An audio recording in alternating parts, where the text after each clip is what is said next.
अस्सलाम वालेकुम। Fruit fly Pakistan में फलों और सब्जियों का एक इंतहाई अहम नुकसानदेह कीड़ा है, जिसकी वजह से न सिर्फ फलों और सब्जियों की क्वालिटी बल्कि खातर ख़्वाह मिकदार क्वांटिटी भी अफेक्ट होती है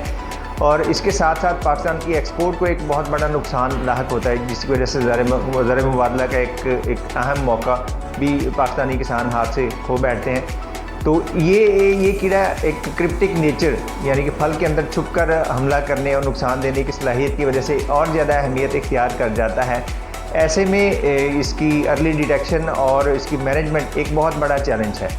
जो ट्रेडिशनल रिवायती तरीके हैं जिसमें हम जहरों के ज़रिए इस कीड़े को कंट्रोल करने की कोशिश करते हैं, हम फलों और सब्जियात के केस में हमेशा ऐसे ऑप्शंस को अवॉइड करते हैं, क्योंकि इसकी वजह से फलों के ऊपर सब्जियों के ऊपर जहरों के रेजिड्यूज़ उनके असरात बाकी रह जाते हैं, जो सेहत के लिए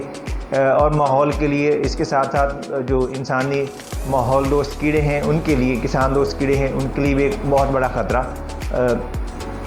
जिसकी वजह से उन्हें मैनेज करना, जहरों का इस्तेमाल कोई वाइज डिसीजन के तौर पर दुनिया में नहीं समझा जाता।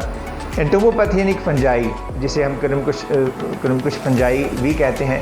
ये फंजाई की एक किस्म जो कीड़ों मकोड़ों को कंट्रोल करने की सलाहियत रखती है। इसके अंदर पाए जाने वाले एंजाइम और टॉक्सिक प्रोटीन्स वो एक सूटेबल कैंडिडेट के तौर पर जाने जाते हैं, जिसकी वजह से इसको रवायती तरीक़ों का एक आल्टरनेट, जो हमारी सिंथेटिक जो कीमियाई जहर हैं उसके मुतबादल के तौर पर एक ज़बरदस्त आल्टरनेट के तौर पर उसको लिया जाता है। सो इस लैब के अंदर इंसेक्ट पैथोलॉजी लैब में हम एंटोमोपैथियनिक फंजाई, मुख्तलिफ फंजाई जिसमें बवेरिया बैसियाना, मेटरीजियम एनिसोप्ली, ट्राइकोडर्मा और इसके साथ बहुत सारे और एंटोमोपैथियन पर काम करें। एंटोमोपैथियंस की अगर हम बात करें तो ये पाकिस्तान जैसे गर्म माहौल में इनके फील्ड यूजेस में बहुत सारे चैलेंजेस रहते हैं, क्योंकि पाकिस्तान में अक्सर टेम्परेचर 40 डिग्री सेंटीग्रेड से ज़्यादा रहता है, जिसकी वजह से स्पोर्स और जो कोनीडिया वगैरह जो इस फंजाई के एक्टिव एजेंट हैं, जो फंजाई जब होस्ट बॉडी के ऊपर ग्रो करना शुरू करते हैं तो अपने एंजाइम्स और टॉक्सिन की वजह से होस्ट की न्यूट्रिएंट्स को डिप्लीट करते हैं। लेकिन पाकिस्तान का गर्म माहौल आमतौर पर स्पोर्स की वायबिलिटी के लिए एक बहुत बड़ा चैलेंज रहता है। तो स्पोर्स एंटोमोपैथियनिक फंजाई अगरचे कुदरत का एक बहुत तोहफा है इंसानियत के लिए कि इसके लिए हम जहरों को मुतबादल के तौर पर इस्तेमाल कर सकते हैं, लेकिन सख्त माहौल में इस्तेमाल करना एक और चैलेंज होता है। तो इस लैब में, इंसेक्ट पैथोलॉजी लैब में, हम एंटोमोपैथियनिक फंजाई की फार्मूलेशन के लिए काम करते हैं, ताकि लैब में पाकिस्तान के लिए जो लोकल स्ट्रेन्स हैं उन्हें आइसोलेट करने के बाद उन्हें ऑप्टिमाइज़ किया जा सके और उन्हें एक ऐसे न्यूट्रिएंट मीडिया के ऊपर ग्रो करके एक ऐसी फार्मूलेशन, उसके अंदर ऐसे एजेंट्स, एडजुवेंट्स और दीगर प्रोटेक्टेंट्स ऐड करके ताकि उस वेदर एक्सट्रीम को बर्दाश्त कर सकें।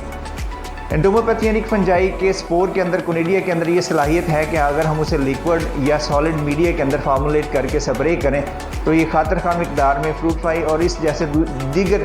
पेचीदा इंसेक्ट पेस्ट को मैनेज करने की सलाहियत रखते हैं। लेकिन इसके साथ साथ एक और चैलेंज ये है कि ये 40 डिग्री सेंटीग्रेड से इनकी वायबिलिटी को चैलेंजेस हो जाता है, क्योंकि फंजाई को अपने मोड ऑफ एक्शन के लिए, अपना एक्ट के लिए जनरली 60% ह्यूमिडिटी से ज़्यादा रिक्वायर्ड होती है। तो पाकिस्तान जैसे माहौल में ये अगेन एक चैलेंज होता है। इस फंजाई के अंदर कुदरत ने एक सलाहियत रखी है, इसके अंदर टॉक्सिक प्रोटीन्स मौजूद होते हैं। अगर हम उन प्रोटीन्स को अलहदा करके उन्हें किसी एक सूटेबल मीडिया के अंदर फार्मूलेट करते हैं तो उस क्रूड प्रोटीन या उस टॉक्सिक प्रोटीन के अंदर ये सलाहियत है कि वो 60 डिग्री सेंटीग्रेड की सख्ती को भी झेल सकते हैं। तो इस इंसेक्ट पैथोलॉजी लैब में हम उन सारी फार्मूलेशन पे काम करें और हमारे पास ऐसे कुछ प्रोडक्ट्स, हमने पिछले 3 साल की तहकीक के नतीजे में कुछ प्रोडक्ट्स तैयार किए हैं, जिसमें हम इन स्पोर्स, कोनीडिया और इसके साथ साथ हम माइक्रो प्रोटीन्स को भी फार्मूलेट करके कुछ ऐसी प्रोडक्ट्स की शक्ल में ला चुके हैं, जो किसान के लिए आने वाले चंद दिनों में एक रेडी टू यूज़ प्रोडक्ट के तौर पर दस्तयाब होंगे। ये प्रोडक्ट्स, ये बेसिकली इंशाल्लाह हम इसको कमर्शलाइजेशन के लिए भी प्रोसेस शुरू कर रहे हैं। ये किसान के लिए एक खूबसूरत पैकेज के तौर पर दस्तयाब होंगे, जिसमें हमें रिवायती जहरों पर ज़्यादा भरोसा नहीं करना पड़ेगा, हम उस पर डिपेंडेंट नहीं रहेंगे। अप्लाई करने के लिए हम वही रिवायती तरीके इस्तेमाल करेंगे कि हम पानी के अंदर शामिल करके इनको फार्मुलेट करके स्प्रे मशीन के ज़रिए भी स्प्रे कर सकेंगे। हम इनको मुख्तलिफ बेट्स जैसे कि फ्रूट फ्लाई मक्खी के कंट्रोल के लिए जो मिथाइल यूजिनॉल या प्रोटीन हाइड्रोलाइजेट के जो बेट्स लगाए जाते हैं उसके अंदर मिक्स करके भी, इसके अलावा दीगर फोम फार्मुलेशन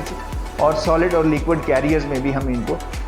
दस्तयाबी के लिए काम कर रहे हैं। एंटोमोपैथियनिक फंजाई बवेरिया बैसियाना और मेट्रोलजियम एनोस्प्ली पर तहकीक के नतीजे में इंसेक्ट पैथोलॉजी लैब में हमने कुछ प्रोडक्ट्स तैयार किए हैं जो कि स्पोर और कोनिडिया मिक्सचर, और इसके साथ साथ हम टॉक्सिक प्रोटीन्स के कॉम्बिनेशन से हमने कुछ प्रोडक्ट तैयार किए हैं जो फार्मल के लिए ये रेडी टू यूज़ प्रोडक्ट होंगे।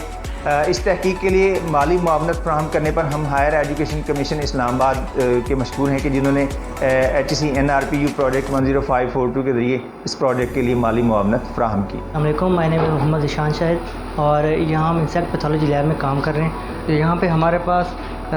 3 स्पीशीज़ फ्रूट फ्लाई की 3 स्पीशीज़ की रेयरिंग हो रही है, बैक्टीरिया कुकुरबिटी, बैक्टीरिया सोनेटा और बैक्टीरिया डोर्सालस।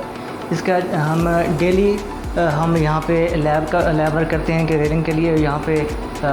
फूड वगैरह चेंज किए जाते हैं, फिर शुगर सोल्यूशन वगैरह वाटर और वगैरह ऐड किया जाता है और सॉइल सैंड वगैरह भी डेली चेंज की जाती है ताकि प्रॉपर प्रिपरेशन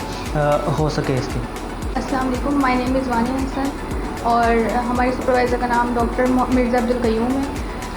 यहाँ पे हम लोग इंसेक्ट पैथोलॉजी लैब में फ्रूट फ्लाई पे काम करते हैं। ये हमारा काम यहाँ पे फ्रूट फ्लाई की रेयरिंग करना और ऐसे इन्वायरमेंटल फ्रेंडली अप्रोचेस को हम मद्देनज़र रखते हुए ऐसे प्रोडक्ट्स हम लोगों ने बनाने हैं जो क्या नाम है हमें